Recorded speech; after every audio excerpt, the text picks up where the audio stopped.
Well, welcome back to For Love of the Mouse, and today we have a Cooking with Crystal episode for you. I need only you in this crazy world. Now, before we jump into what we're cooking tonight, please, if you're new around here, or if you haven't done so already, click that subscribe button down below. Click that thumbs up button so that we know you like our videos and you probably like food. So just go ahead, click it. So tonight, Crystal is going to be cooking with my assistance because she doesn't like frying things. The seasonal item at Disney World, which is the Reuben egg roll or spring roll. We're not quite sure which one it is, but it's one of those. We're going to be frying it. It's going to be delicious. So if you've never had these, they are amazing. They taste just like a Reuben sandwich. So hopefully ours works out that way. Without further ado, here's Crystal for Cooking with Crystal. What's up, everybody? It's me, Crystal, one half of For Love of the Mouse, and as Bryson said, it is another episode of Cooking with Crystal. Really excited you guys could be here today. Today we're doing something pretty simple and seasonal over in Walt Disney World, and also sometimes can be found in Disneyland, the Reuben spring rolls. Now you guys may be familiar with the cheeseburger spring roll, which is their most popular, also the pepperoni pizza spring roll, but once in a while you can find the Reuben spring roll. I love a good Reuben, so delicious. The best thing for me is the Thousand Island and the sauerkraut. So this is a super simple recipe, except for the frying. I don't enjoy frying, so Bryson's going to step in and help out with that. But first, what we have to do is assemble our spring rolls or egg rolls. We're going to start with a few simple ingredients. 10 ounces of corned beef or pastrami, 6 ounces of Swiss cheese, egg roll or spring roll wrappers, which look like this. They usually come in the frozen food aisle, so you'll want to keep them pretty cold and or right on the verge of frozen right before we get started. Otherwise, they're not as easy to work with. And then we're also going to use Thousand Island dressing and, of course, sauerkraut, because those are the essential components to a Reuben. So without further ado, let's go ahead and get started. So first things first, we have our corned beef or pastrami and our Swiss cheese. I'm going to go ahead and chop those up. You're going to either want to chop them into like cubes or really thin strips. But for this, I think we're going to go with more of like a cube for the Swiss cheese and a really thin small strip for the pastrami or corned beef.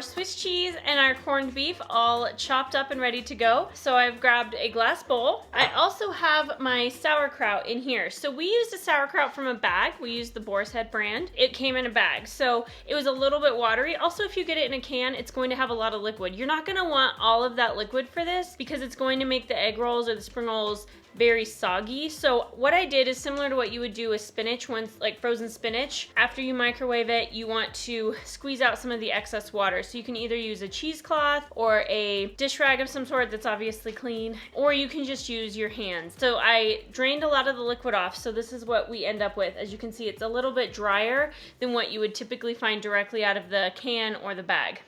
So I'm going to take my bowl and I'm going to add in my corned beef. I'm next going to add in my Swiss cheese and my sauerkraut. And then we'll just want to combine everything well. You'll see that the sauerkraut is kind of jumbling together in clumping together.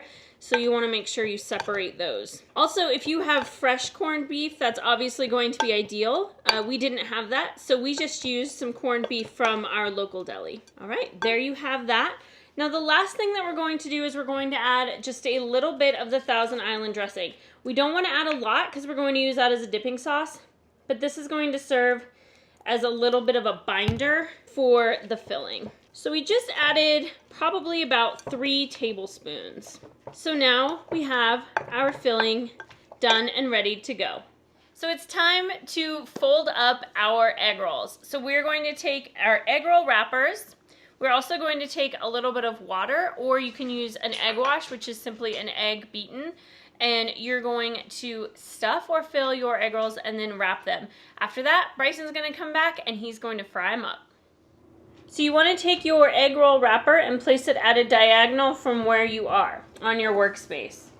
Take a spoonful of the filling and we're going to place it about 2 inches up from the corner facing us. You want to make sure that you're not filling this too much. About a 1/4 cup will do, if even that. We're then going to wrap that corner up and then tuck that corner in under. Take your wash and moisten all of the edges that you are not currently using. Just like so. See how we've moistened all of this. We're then going to take these corners and fold them in. And then snugly finish wrapping your egg roll. There you have it. I'm just going to finish that with the rest of these until we run out of filling.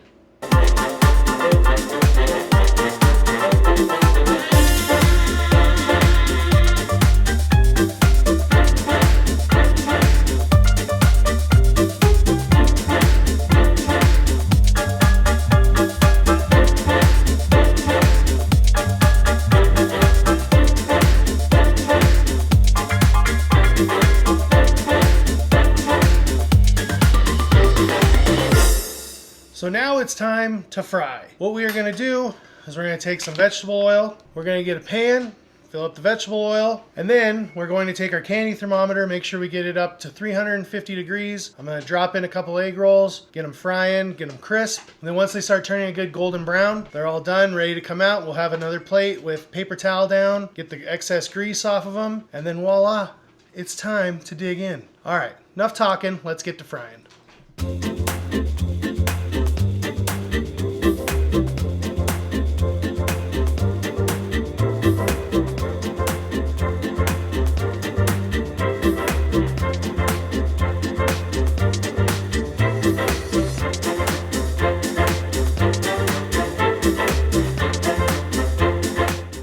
Right, there are the egg rolls in the frying oil.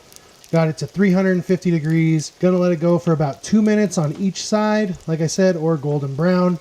Then we're gonna flip them and then put them right over here on the paper towel, get the excess grease off. Also, if you can find one of these splatter covers, they are a lifesaver. They keep the oil from splattering everywhere.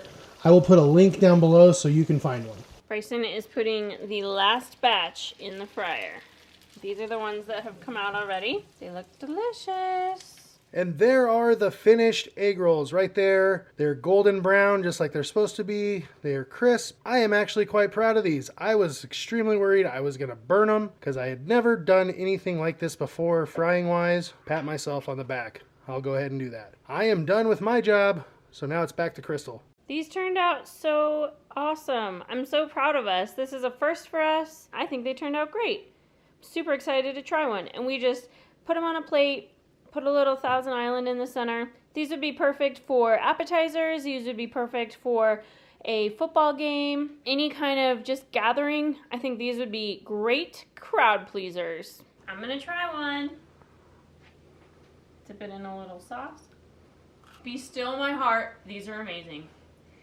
There is really great melty cheese in there, tons of great spices. It is absolutely amazing. That little bit of Thousand Island we put in the center works great as a great binder, and then to dip it in there, and it's a great crunch. These are fantastic. Highly recommend. Give these a shot. They were super simple. Anyone could make them. Well, that's going to do it for this episode of Cooking with Crystal. I hope that you enjoyed coming along on this journey with us. This was a first for us, and it turned out great. I hope you guys tried these at home. Let us know in the comments if these are something you're going to try out. And also, check out our friends Our Z-Roll, who made the cheeseburger version over on their channel. Stay tuned for more episodes of Cooking with Crystal right here on our YouTube channel. If you want to be the first to be notified of those, after you hit that subscribe button, go ahead and click that bell notification and you will be notified every time we release a video. Also, click that like button if you like what we're doing and you want to see more videos like this.